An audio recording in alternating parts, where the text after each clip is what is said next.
It's all your fault. This happened because you haven't been supporting my son as his wife," my mother-in-law said, deeply upset as she saw her son lying motionless on the hospital bed.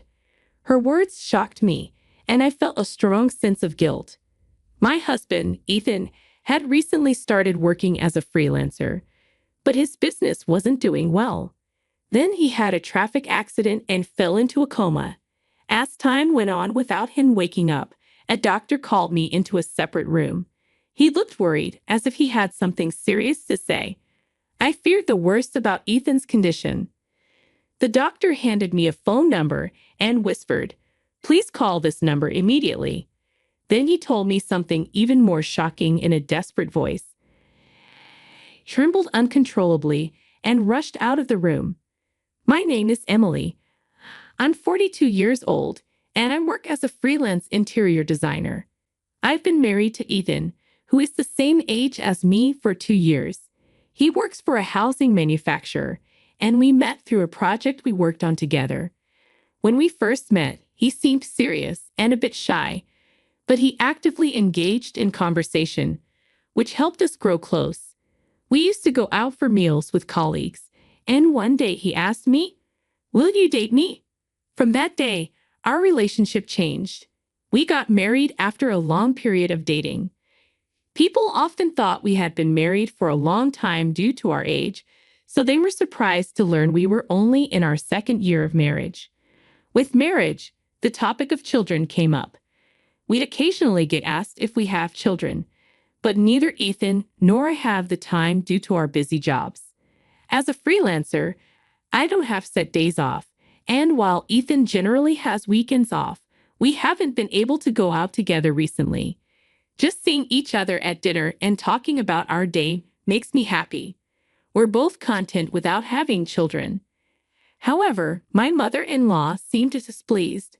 My in-laws run a privately owned clinic that has been passed down through generations. Ethan didn't become a doctor, and perhaps she wants us to have children to be successors. Although she never said it directly, I sensed it. Regardless of whether we have children or not, my mother-in-law disliked me from the start. She spoils Ethan a lot, and while it's normal to show affection, it seemed to go beyond the usual parent-child relationship. She treated me like a thief who deceived her precious son. My mother-in-law directs such hostility toward me. She glared at me even during the marriage proposal and wouldn't respond properly when I tried to talk to her. Every time we meet, the atmosphere becomes tense, so despite living nearby, we stopped visiting them. My parents significantly influenced my decision to become an interior designer. They were originally in the construction industry, and I admired them, which led me to pursue something related to home building.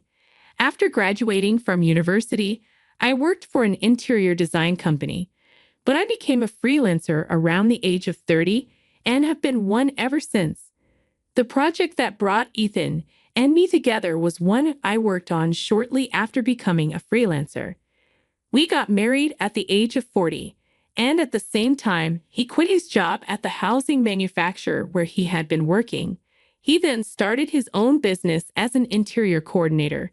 However, Ethan's business wasn't going well. Not receiving any work offers, Ethan started to spend a lot of time at home, not really doing anything. Even when I suggested he might need to do something to get work, he didn't listen. Our income drastically decreased from his days as an employee, and it felt like I was the one supporting us. "Look, there must be something you can do to promote yourself. How about studying and trying different things?" I suggested. "Shut up. What do you even know? You're probably secretly mocking me, aren't you?" Ethan began to hurl abusive words at me. His eyes showed clear hostility, and I could sense jealousy and inferiority. I didn't achieve success as a freelancer without considerable effort, but no matter how much I explained it to him, he wouldn't understand. He constantly said patriarchal things like, "You're not being considerate. Can't you support your husband's image?" Whenever I tried to retort, he would immediately cut me off with, "What are you trying to talk back? You're really annoying and boring." Apparently, he had been complaining to his parents too, and they would often call me, saying, "It's despicable to hurt Ethan like this," even though it was me who was getting hurt. I just stayed silent and waited for the storm to pass, knowing he'd return to his room once he was satisfied. Then Ethan got into a car accident and ended up in a vegetative state.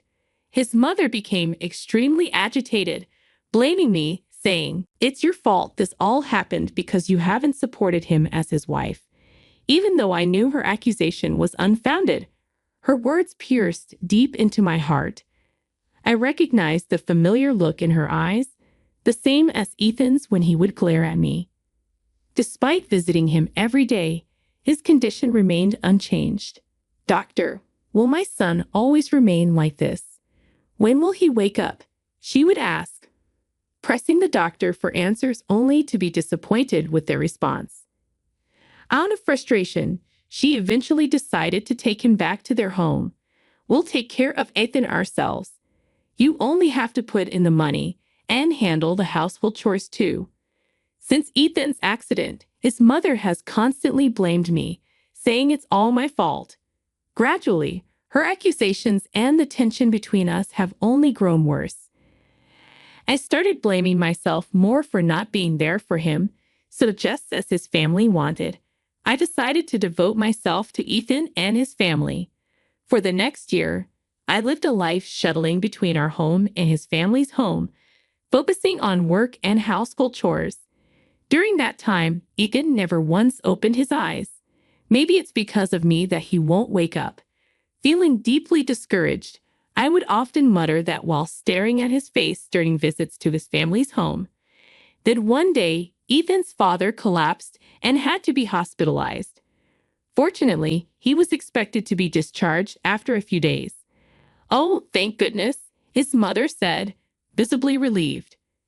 However, without his father, the clinic couldn't function. So while he recuperated, a doctor from a neighboring hospital was dispatched to handle consultations. That doctor came to visit Ethan for a checkup.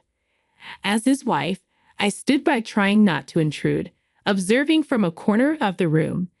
The doctor wore a consistently serious expression, perhaps indicating a less than ideal prognosis.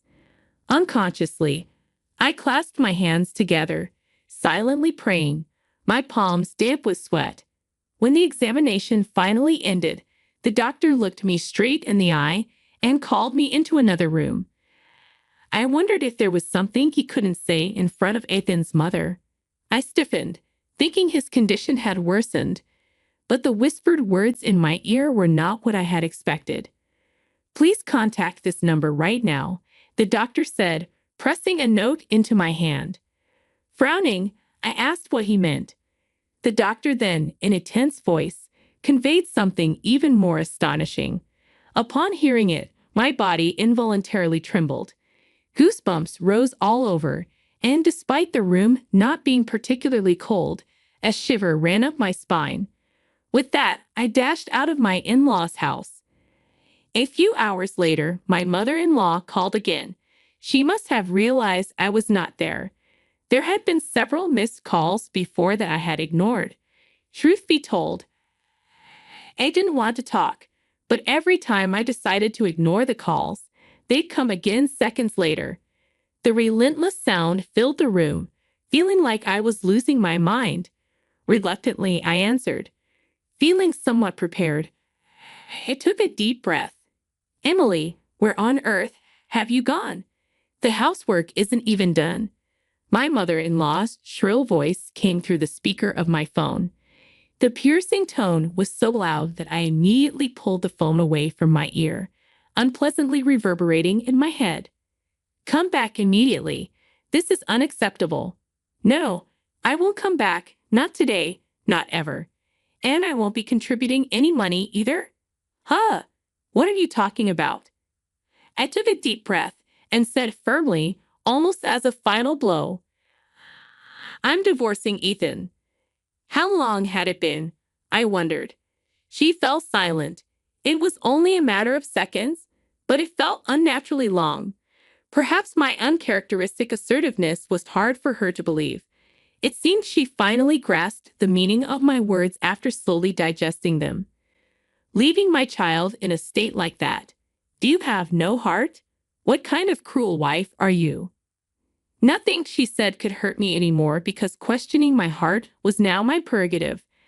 I've already uncovered all the lies.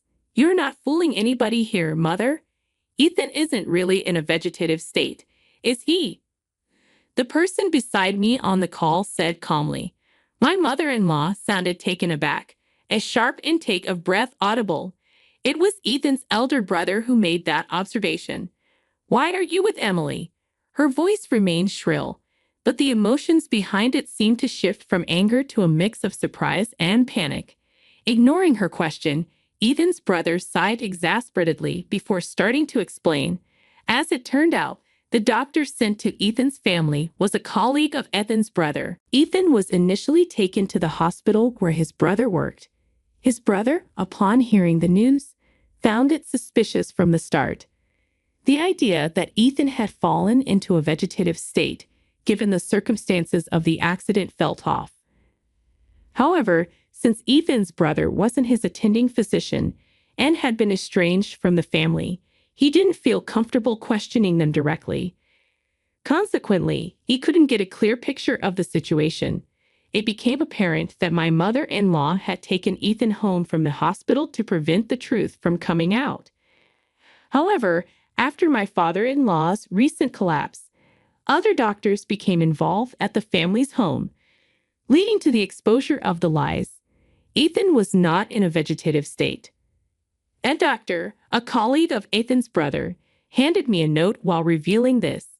The note contained my brother-in-law's contact information and another phone number for a certain location. After fleeing my in-law's house, I immediately called my brother-in-law and met up with him. When I learned the shocking truth, various emotions swirled inside me. Surprise was followed by fear, anger, and disgust. During the explanation, my mother-in-law tried to interject several times, but fell silent, as everything he said was accurate.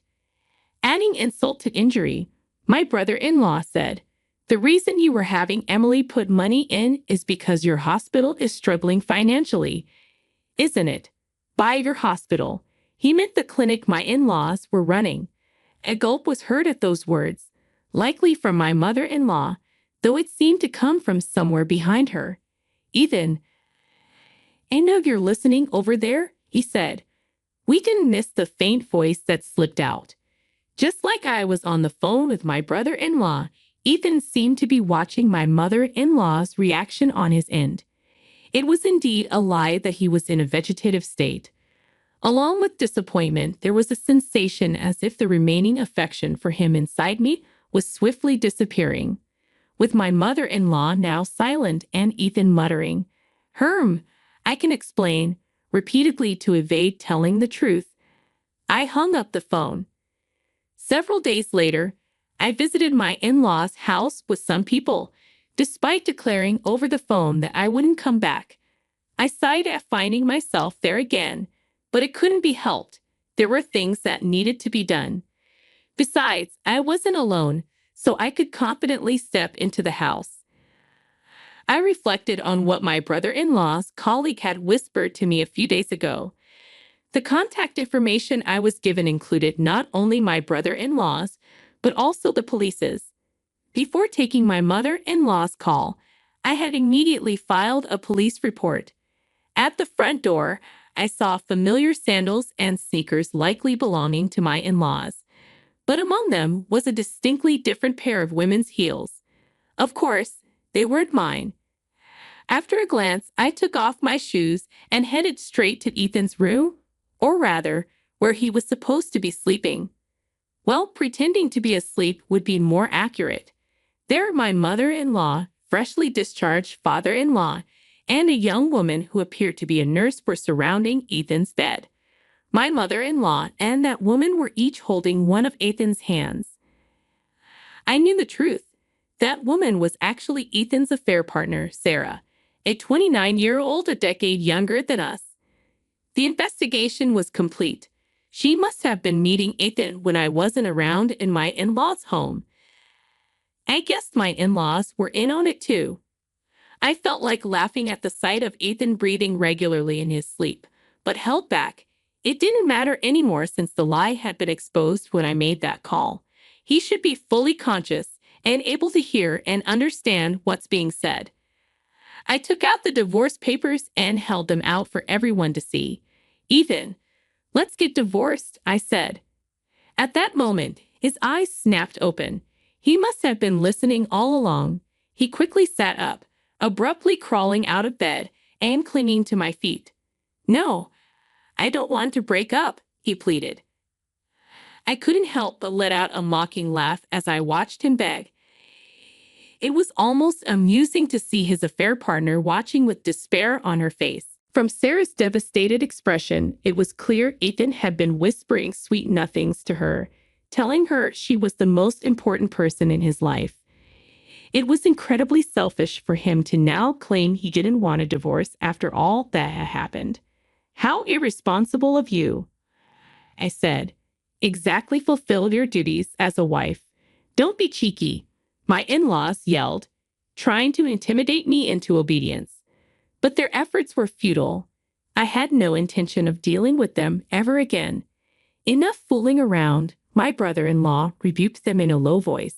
He had been silent until then, but it seemed he couldn't bear it any longer. Do you think there's a woman out there who would be a wife to someone who pretends to be in a vegetative state to cheat and scam money? If you want a wife so badly, why not have that woman instead, since she's come here so boldly? Both mother and father must be so happy, right? I fired off questions one after another, but no one could answer. They just bit their lips and looked around, visibly troubled. They wouldn't be able to do as they pleased anymore. Talking about a new wife, life, or the future was pointless. Give up already, I said. This house is surrounded by the police. When my brother-in-law quietly informed them of this, everyone looked up at once, turning pale with despair. The sound of teeth chattering echoed in the room as they realized the full extent of their actions and the consequences they would face. I had solid evidence of the financial exploitation by my in-laws and the verbal abuse I had endured, which I submitted to the police along with my report.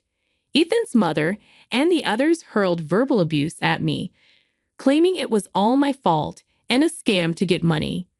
From the time Ethan's income as an interior coordinator dried up and he started working on a freelance basis, he had been planning this with his parents. He had some intense insecurities towards me, thinking that if I could live as a freelancer, so could he. But it didn't work out for him at all. Frustrated with me, he probably maintained his pride by cheating with someone younger to feel superior. Don't think I don't know father also committed tax evasion, Ethan's brother said, giving their father a cold look despite his desperate denial. It's something that'll come out once investigated. When we gave the signal, the police officers waiting outside entered the room. After that, Ethan and I divorced smoothly. I didn't want to talk to him directly anymore, so I had lawyers handle all communication. Please, can we have just one more chance to talk face to face? Ethan pleaded and begged, but I firmly refused. Don't contact me anymore.